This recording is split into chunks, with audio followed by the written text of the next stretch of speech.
into the online broadcast network, AfterBuzz TV. Over 20 million weekly downloads in over 150 countries, and your number one source for after-show entertainment.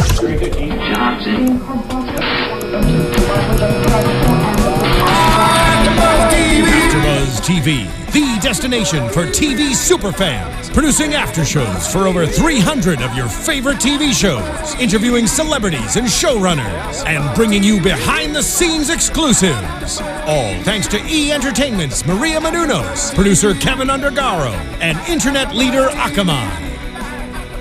Now, let the buzz begin! Good show opening music. Good show opening music. Yeah, Great. good Guys, thank you for tuning in to the after show here for The Grinder, starring Rob Lowe. Guys, if you haven't already, go to youtube.com/AfterBuzzTV and subscribe. Go to iTunes, find AfterBuzz The Grinder. Give us a 5-star rating and a comment, and we'll give you a shout out on the show. Today, we're talking about Season 1, Episode 2, entitled A Hero Has Fallen. Dun, dun, dun. Joining me on this panel tonight, you don't know who the hell I am. I'm senior producer Stephen Lemieux of AfterBuzz TV. You can catch me on Popcorn Talk and all that other stuff. You can find me on Twitter at Stephen Lemieux. But joining me, the table would not be complete without my hand going like this over and over again. Love it. That's true. Lemieux. Without Emily Crotto. Why? Wow, what an introduction. Thank you so much. Another good last name. Yes, it is. Crodel. It's either way. Crotto. Crodel. Joining us on the show today, we have Stephen over there. Ooh, good accent. Yeah, Stephen Helmkamp. It's a tough one, but it's a good one. Leslie Ambry's here. Sorry to cut you off, Stephen. Just really wanted everyone to know my name. Hi, Leslie. Damn, that's some Rob Lowe-ish right there.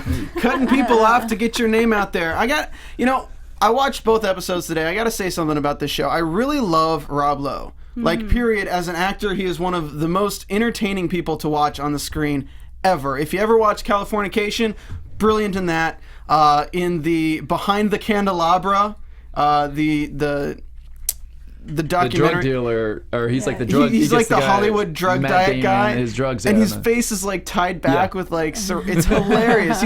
He's always playing the overactor. Yeah. And in this show, it's no different, because what do we put Rob Lowe in a position to play that he'll excel at and make it hilarious? Yeah. An actor that's done acting in his shows over. So basically, he is. I'm not going to say it, but that guy from Grey's Anatomy, because I don't want to spoil it for anyone who hasn't seen it. I think that comedy is so much harder to do than drama, and it really just shows Rob Lowe's talent as an actor, because he's so funny, and he does it in such a melodramatic way for this show. But then on the other shows, he's funny in an entirely different way. Yeah. I really take offense to that. Oh. Why? And I'm going to tell you why. Please, lay it on me. But what if I didn't? But what if you did? But what if I didn't? Is it impossible? Nothing's impossible. Grind arrest. Grind arrest. Oh. Emmy over here. Hand that over. Well, he's doing so much right now. He's the voice of the main character in Moonbeam City on Comedy Central. He's also doing this show, which is probably, it's great because you look at the pilot and you can see how the character's a little bit different, and they're a little bit older now, because it doesn't seem like they filmed this back to back to back to back. It really feels like a comedy pilot. Oh, it got picked up. All right, let's give everyone haircuts. Let's get everyone back. That's what I was thinking too. Exactly. Like they didn't know this was coming. And the episode opens right on the nose with showing the pilot of the Grinder series. We opened last week with the series finale, and now we open with the pilot. And they say, you know what? The pilot's good, and I feel like we really don't live up to it ever again in the series. Yeah. So you know what? They really don't set themselves up for high expectations in this show, which is great, because when you set yourself up for high expectations, they're usually dashed to pieces. Office. So overall, what did you guys think? By the way. I know, right? What did you guys think of the episode overall before we break it down? I loved it. I thought it was funny. I thought even at the beginning how when they're poking fun at like the TV industry and saying, oh, in the second episode it's really hard to come back, and then you see them preface that, and then they actually do come back with some great comedy, with great writing, and just introducing new guest stars that are going to be great, that you can kind of see the tension between them. So I loved it. I thought they did a really good job. I mean, I love, in the first episode, they do poke fun of the Hollywood actor and Hollywood in a sense in total. And then in the second episode, like you said, they are kind of poking fun of themselves again. Like, oh, we're probably not going to top the pilot. But they do. They come right over the top, and they nailed it. They introduce some good guest stars where obviously there's going to be a nice little love dynamic going on between Claire and Dean. Claire is very gorgeous, like ridiculously Beautiful. She walks in, you're like, damn. Really pretty. She kind of looks like that girl from Orange is the New Black, but like yeah, I was thinking that. Thinner, I was right? like, is that her? Like, she just looks too good to be Did her. she lose like a lot, some weight? I don't think it's her. It's not her. Not her. Not her. But looks like her. Now we're just misogynistic assholes. But it's just like Rob Lowe, so we're good. I'm like, a girl, whoa. and I can admit she's a babe. Okay, Yeah. good. It's big change. There you go. They do mention in the I just was like staring at her teeth the whole time. oh yeah, her teeth were just phenomenal. They're just like big. Yeah. They're nice So teeth, good. you know? So Smile. they mention in the episode Rob's character Dean is just like, yeah, it's not easy to have a show get picked up, then do a complete overhaul with the story and blah blah blah. So I mean, they threw out the cards. They threw out the cards with Stewart's character. They made him a little bit more outspoken. They didn't keep him as that very, very shy guy. They kind of gave him more of a personality. And we see that through Dean's relationship with the family and how we focus on Stewart through how Dean is affecting the family. So as a breakdown, we have Dean is really kind of being the cool uncle to the son. What's his name? You guys? Ethan. Yeah. So the son is listening to everything Dean says and taking it as sage advice, sage wisdom. Because honestly, if anyone is your uncle and they're from Hollywood and they're like an actor, you're like, oh, this is really cool. Especially when you live in Idaho. Yeah. Yeah. So Not much in Idaho. unless he's like an actor dressed as a potato, you're probably gonna love him. Yeah. So No offense, Idaho, by the way. the best thinking comes out at 3 a.m. So you know what? The kid's gonna stay up till 3 a.m. to do his homework. You know what? It's great to have a girlfriend and a boyfriend together because I'm fighting for love. That's right. So you know what? They can be together. Totally. Yeah. So Stewart's interpretation of this is, I'm always the dick. Yeah. Well, it's funny when he has that realization when he's on the toilet at 8 a.m. watching it on the iPad. He comes in and sees his kids watching an episode of The Grinder, and then he hears the pessimistic Pincus guy from the show, and he realizes like that connects with him. Like, oh my God, that's me. I'm in an episode of The Grinder, and I am the negative naysayer, the no man. And that's like kind of the change in Stewart, and we start to see his character arc kind of come up a little bit, and then we start to see his change in the dynamics with everyone else in the family. Yeah, I think it's kind of sad because it's like it's like, come on, Stewart, just get your head together. Someone has to be you, you know? Someone has to be telling your kid not to stay up until at 3 in the morning, and then you find him sleeping in spaghetti. Ooh, yeah. It's good to have the cool uncle because the parents can't be that. Yeah. Most kids get kind of screwy in the head from their parents trying to be their best friend because it just doesn't work. Right. They need some authority figure. Exactly. You know what? On some things they can kind of bend the rules because their uncle doesn't. They like to use familial figures as representations of what they should be able to do, and that's exactly what they're doing right now. If he does it, I should be able to do it too. Right. Well, And I feel like you as an adult and a parent have to be wiser, and I feel like Stewart is. That's why I was confused that he's like, you know. Well, we see that. We see the benefits of Stewart being the naysayer that he is because he provokes Dean to come and win that case, put a miracle. Exactly. He realizes, actually, I should be Pincus and tell him it's impossible. right. No It's one not can gonna do happen. it. Not a lawyer on this planet could win this case. And that ends up winning them the case because you just lit the fire under Dean Right. and realized how to utilize Your Dean's powers. talents. Yeah, exactly. So But couldn't you kind of like, I would, in a way, I guess, like I said last week, I kind of feel bad for Stewart, and even in this one, because, I mean, yeah, he gets to be the guy who pushes him and says that it's impossible, and I mean, I feel like anyone could do that, because you see Claire at the end say, oh, it's impossible, we're never going to, like, be together, and he's like, oh, but is it? Right. And then you see Stewart. Does she say that on purpose, by the way? I don't think so. No, No, Because it's it's one just of a those show. things. I know, but it's wouldn't a that be comedic funny beat. if you did? Oh, what if she did? It's Yeah. impossible. Don't chase me. See ya. Don't give me bananas. But I would.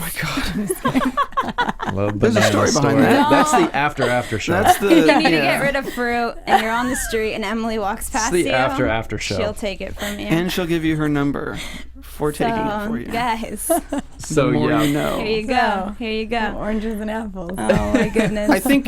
I think it's sad when there's a character that doesn't realize it though. And that's the thing. That's what they make a change with Stewart because Pincus is obviously a super unlikable character. I mean, if you watch that show, you're like, you're never going to cheer for Pincus. Yeah. But if if you make Stuart the pinkest, but make him self-realize, I am the negative one, and I'm doing this for purpose. a reason. Yeah. I'm not just being negative. It's just I have to do it to keep him in check and to keep my kids in check. Because, I mean, if your It's uncle, like own it, you know? if your uncle tells your kids to do drugs and you say just don't do heroin, they're probably going to smoke weed. But if you don't say anything, they might do heroin. There has to be a voice of Yeah. reason, and you just made a really good point. I mean, him having that self-realization of, okay, I am a little bit of a negative Nancy, but I am going to be the voice of reason, does make him a likable character. But he can keep himself in check a little bit to this point, too. Because even, again, they threw out the cards. So I don't know if they meant that as a character development stage, as he's kind of, Dean has helped him out of that stage, that he doesn't need the cards anymore. Or if it's really just the writers being like, we don't want to be beholden to these cards that make him very inhuman right now. So Yeah, I noticed that too, and I think that, yeah, I guess he just got over it, you know, with the last case. I guess. You know. I think there's one thing we can all agree on right now, though, is that the boyfriend's a douche. Oh, definitely. The boyfriend's always a douche in these types of He shows. needs to go. He's like, Find another guy. yo, Stu man, yeah, you're blocking my car. The boyfriend's always a douche in these types of shows. I don't think That anyone on doesn't this surprise panel me. could have done a better impersonation. Yeah, you just nailed that. Grazie. Book that role. Grazie.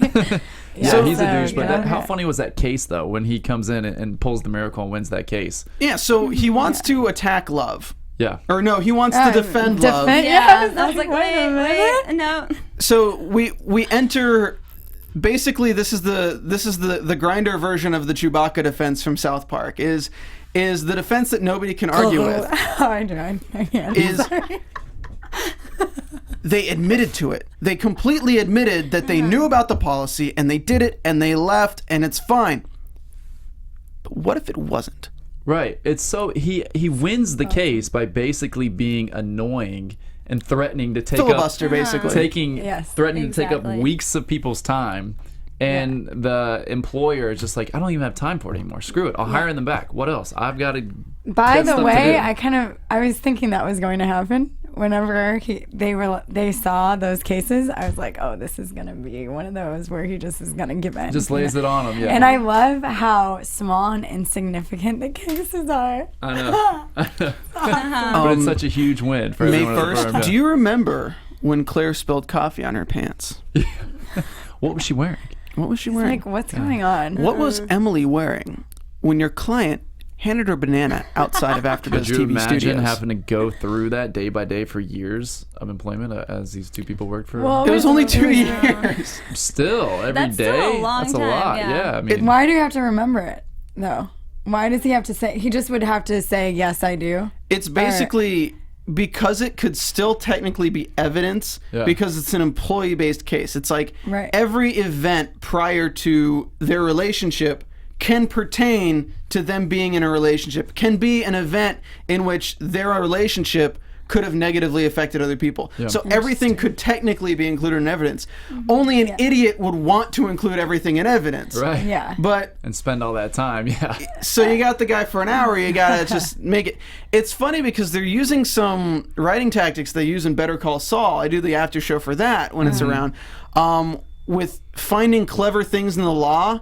And in Better Call Saul, it's a bad lawyer finding these things. In this, it's just an actor who played a lawyer finding these things. I know. But there's still kind of loopholes that people don't really exploit because it's just kind of stupid, but it takes a normal person to kind of find them. Mm-hmm. Not that it would definitely work in real life. I'm not saying that at all. As Claire clearly stated, like, you're an actor and you're not a lawyer. And it's funny to see her kind of agree But with then Stuart they on lose. a lot of things, you know? Yeah. Well, it's good to have the straight face character. Yeah. We didn't really have that because the wife in the kind of first buys into episode, some things too much. Stuart buys into other things, but Yeah. nobody listens to him. The kids are all buying into Dean. The dad is buying into Dean. So much so that it doesn't make sense.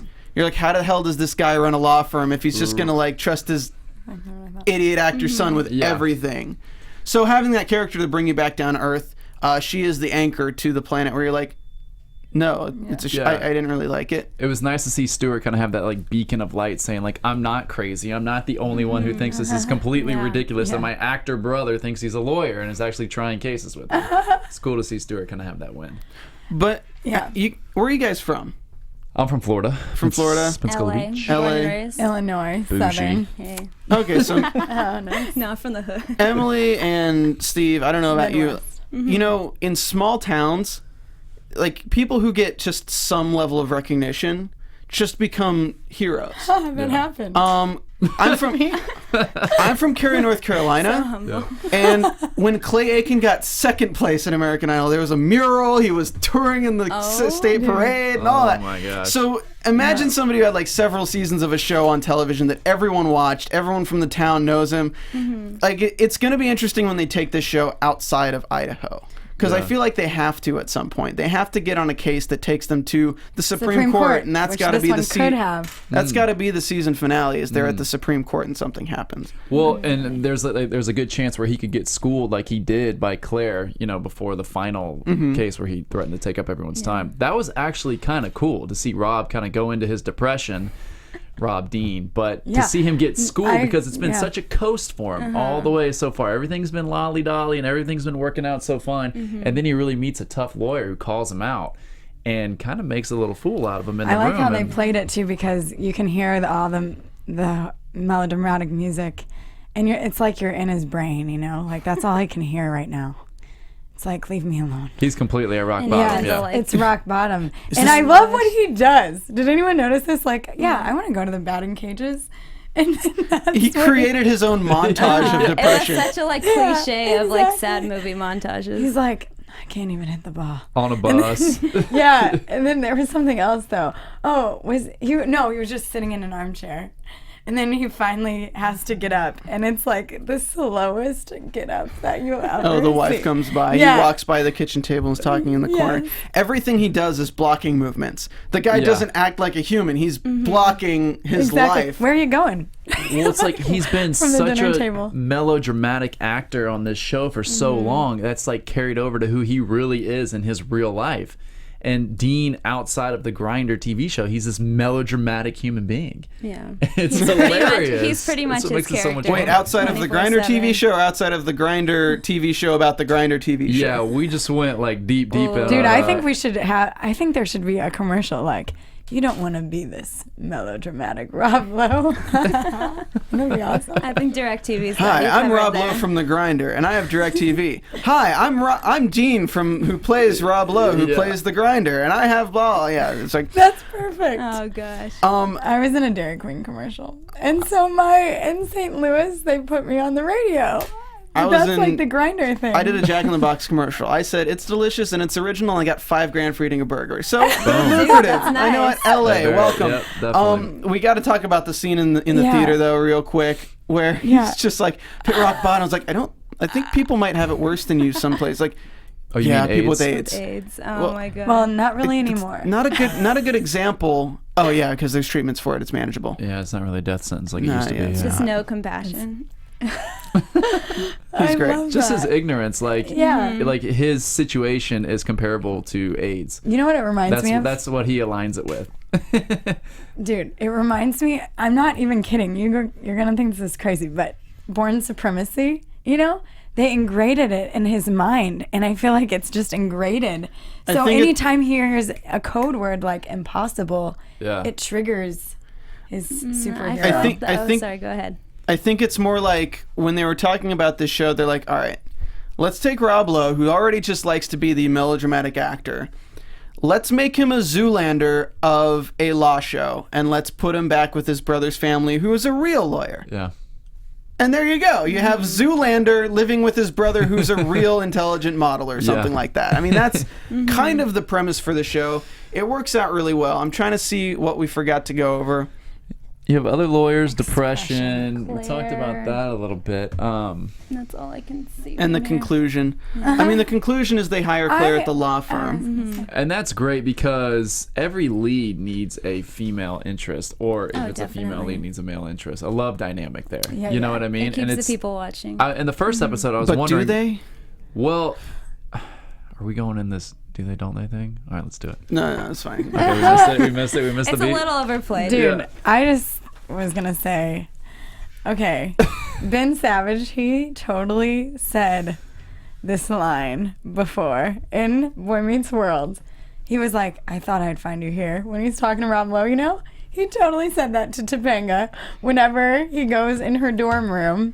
And he's like, I thought I'd find you here. Did you know that? I bet Fred watches his brother's work and steals. Hey-o. Maybe. You know what? Keeps it all in the family. No, I just meant to say Fred. And did you did you mix that up? I totally I was a little did. confused there, but you're good. Fred You're good. Ben. Yeah, Fred, one of his lines that he said the show, he totally has said that in another show, isn't it? Tomato. You know. It's kind of cool. I just kind of want to see what Dean does to pursue Claire and like see the really idiotic things that he goes through just to kind of get her to go out on one date with him. I think that's going to be like the new highlight of the show. Oh, that'd be great. His pursuit of her and the ridiculousness things and the way he acts is going to be so funny because, again, like you said, she's such a straight face. Yeah. And she doesn't really like his show, is not googly going all over him being the celebrity in town. So I think it's going to be funny. I think they'll play on it a little bit, but I don't want them to focus too heavily on it because I feel like it's becoming a little bit case of the week, which I think is great for comedy. Like that but if they focus too much on Claire, it's going to lose balance. If they focus too much on Stuart, I think keeping Stuart as the main character without giving Rob Lowe's character the spotlight too much is better. Even though it's called The Grinder, Rob Lowe's the star of it. It's not interesting to learn about Rob Lowe. If you learn too much about him, he will become uninteresting. It's about how he affects the other characters, and that's what makes the show interesting, and how he deals with being in situations that he should not be in. Yeah. But if we learn that, if he ever we ever open up the character to the fact that he is not completely confident in himself or anything like that, it'll lose its charm. I agree. Does that make sense? Yeah. No, it's well said. The dad, I love him, but I like how Dean affects him too because. No, it's his son. He's just happy. Yeah, no, but in the case room, he's like, "You dirty son of a bee." Where's that coming from? Got him going. It's intense. Fatherly I mean, anger. He gets it. His father gets intense when it comes to love. You know why? Yeah. Because love is very relatable. And you know what? We've all done something crazy for loves. Chances are that if you don't have a crazy ex, you are the crazy ex. And when Rebecca Bunch has always been a little crazy about one special guy, her very first love, then she gets a second chance 10 years later when she meets him again. It's a journey to figure out what she really wants, who she really is, and if it's okay to check someone's Facebook 63 times a day. Starring and co-created by internet sensation Rachel Bloom, she can sing, she can dance, she can imagine a world where both in public is completely normal. Kind of sounds like Emily Credell a little bit. The new series I do this like USA Today says maybe fall's most promising comedy is Crazy Ex-Girlfriend. It's something to sing about, guys. You can check out the trailer at cwtv.com. The incredible new series Crazy Ex-Girlfriend. It is sorry, I'm totally getting spit in my mouth, guys. Series You need a premiere. banana. Gatorade? Series premiere is Monday, October 12th at 8/7 Central on the CW. Again, guys, check out Crazy Ex-Girlfriend. If you really like The Grinder, you're going to enjoy this show. Monday, October 12th at 8/7 Central on the CW. You guys think it's ready for predictions? I think so. Yeah, All right, let's get into predictions. started. Hey, cash cap theme? Yeah. No, I don't know. I don't see not it. today. There we go. There she is. And now, And there she blows. AfterBuzz TV. Totally tripped me out the first time that happened. I was like, what? Felt like the room was over like, the Emily's door was about to go open or something. Predictions. I predict that it's a pretty bad idea to accept bananas from strangers and then give them your number. Agreed. And Confirmed. eat the banana. Don't forget that. Objection. Are we for? That's hearsay. Overruled. I'm just kidding. close. What if I passed out? From Predictions, eating guys? a banana. Yes. I think that they are going, the next case, since they've been getting all of these cases, I think the next case is going to be not a small case. I think it's going to be a big case, and that they're going to have, it's not going to be solved in one episode. That's what I think. But what if it was? But what if it wasn't?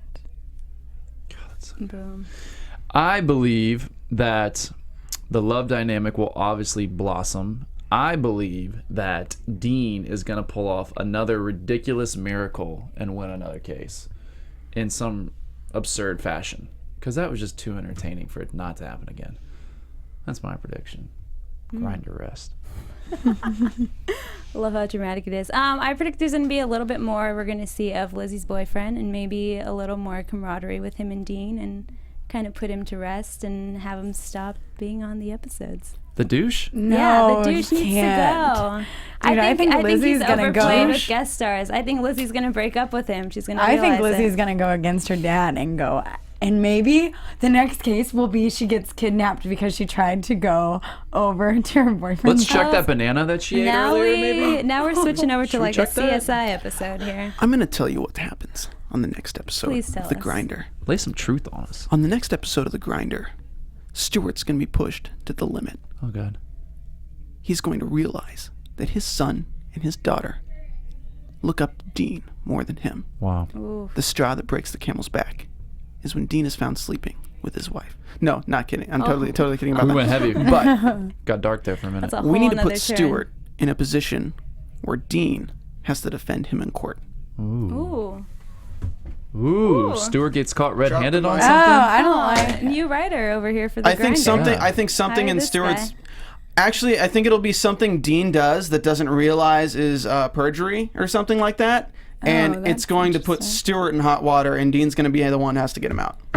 Dean's That's got to what come to I the do. rescue. Yeah, Dean's going to come to the rescue, but it's Yeah. going to be Stuart who ends up in the position Yeah. because of Dean. But Stuart might not That know makes that. more sense. Okay, because I I was like, I actually didn't want agree that with to the Makes more first. sense than all of us combined. As seasoned producer, everybody. No, I was thinking the first thing you said where Stuart has to get him out. Because didn't you say that first? Emily accepted a banana from a stranger today before the show. I cannot accept any predictions from Emily today. She has been prediction lockdown. Fair warning.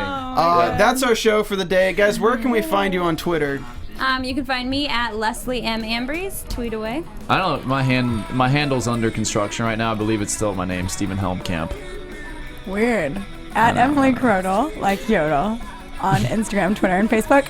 And you guys can find me on Twitter at Stephen Lemieux, STPHENLEM@UX. And go ahead and check out the Popcorn Talk Network for all your movie news. I'm starting Disney movie news next Wednesday at 9 p.m. Always live every week. Check it out, guys. We'll see you guys next week for Season 1, Episode 3 of The Grinder. Grinder rest. Grinder Rest. Peace out, guys. Buenas noches.